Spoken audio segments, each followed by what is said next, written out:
Môre julle en welkom by episode 2, wat is Leef vanuit oorwinning. Ons het reeds episode 1 gedoen, wat was Tetelestai, dit is volbring. So ons weet nou toe Jesus het uitskree, het dinge gebeur vir ons, en nou gaan ons, hoe leef ons vanuit hierdie oorwinning?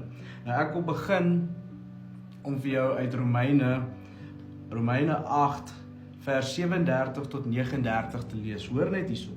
Maar in al hierdie dinge is ons meer as oorwinnaars. Deur hom, hoofletter wat Jesus is, wat vir ons lief het.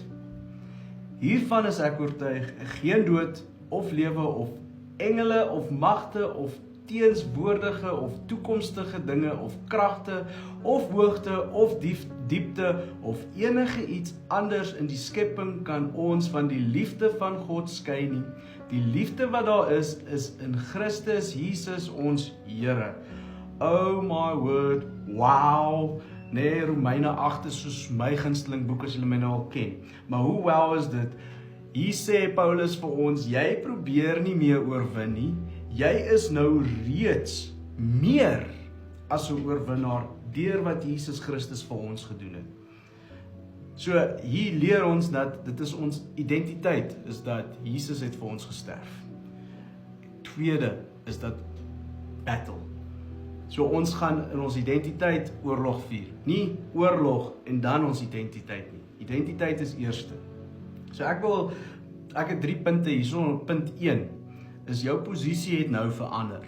Toe Jesus Tetelestai uitskree, toe verander ons posisie. En ek wil dit vir jou lees in Efesiërs 2 vers 6 en ek lees dit in Engels. And God raised us up with Christ and seated us with him in the heavenly realms in Jesus Christ. Dit is 'n powerful boodskap daai wat sê hierdie is massive. Ons is seated, Jesus is klaar seated. Dit is finished work. Nou kan ons rus vind. Ons kan rus vind. Ons het nou autoriteit gekry en ons het nou sekuriteit. Daai 3 goeders. Ons het rus, ons het autoriteit en ons het sekuriteit. Ons moet onthou slawe fight van acceptance af. En seuns in Jesus fight uit ons identiteit uit. Onthou ek het gesê eerste identiteit en dan die fight. Hier wys dit ons weer. Okay? So die vyand probeer jou oortuig, jy beklei alleen. Maar die evangelie, en ons weet evangelie beteken die goeie nuus, sê vir ons, jy sit reeds saam met Christus. Jy is nie alleen in hierdie ding nie. Jesus is saam met jou.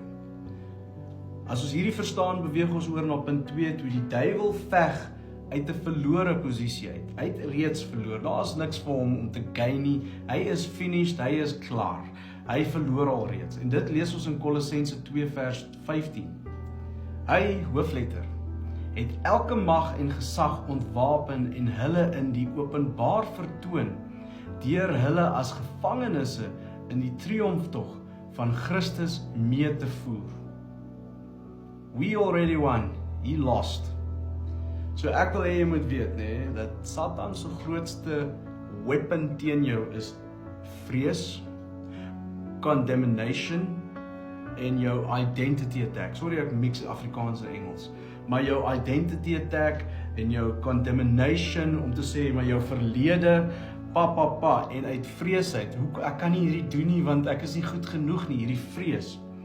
Die vyand probeer jou laat vergeet wat Jesus reeds vir jou gedoen het.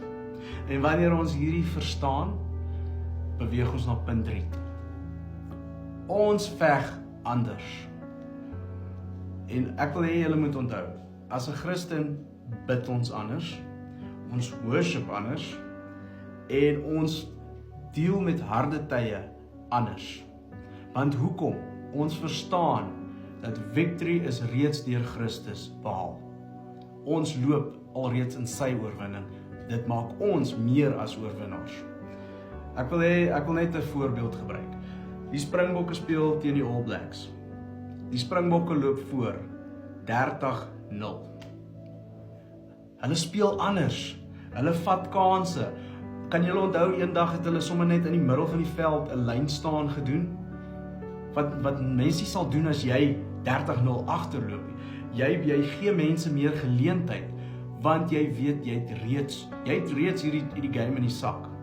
En baie Christene leef uit paniek uit. En hulle leef nie in hierdie victory wat ons reeds het nie. As ek dit sê, bedoel ek dat baie Christene salf hulle huis elke dag. Is nie verkeerd nie. Maar ons moet begin besef dat dan lewe ons uit vrees uit vir die Satan. Wanneer ons die autoriteit vat wat Jesus ons gegee het, dan sê ons, jy sal nie jou voete hier sit nie. Jy's klaar. Jy kom nie in my huis nie, punt. Ons lewe nie uit paniek uit nie. Net soos ons nou 30-0 voorloop, we take chances. Ons het boldness. Ons loop met hierdie houding van ek kan, want Jesus het al reeds. Okay? Ek wil hê ons moet dit nou op 'n praktiese manier sien. Hoe in ons lewe temptation, fear, anxiety, failure en spiritual attacks. Nee, al daai goedjies. Jy hoef nie te probeer wen nie. Jy moet jouself net herinner dat Jesus het reeds oorwin en dit maak my meer as 'n oorwinnaar. Die graf is leeg, julle. Die klip is weggerol en die dood is oorwin. So ons hoef nie meer te lewe as gevangenes nie. Jesus het nie opgestaan sodat jy in vrees kan lewe nie. Hy het opgestaan sodat jy in oorwinning kan lewe, sodat jy in boldness kan lewe, sodat jy die lewe aanpak. Yes! Ek wil hê julle moet onthou dat ons lewe in hierdie victory. Victory is not our destination. It is our starting point.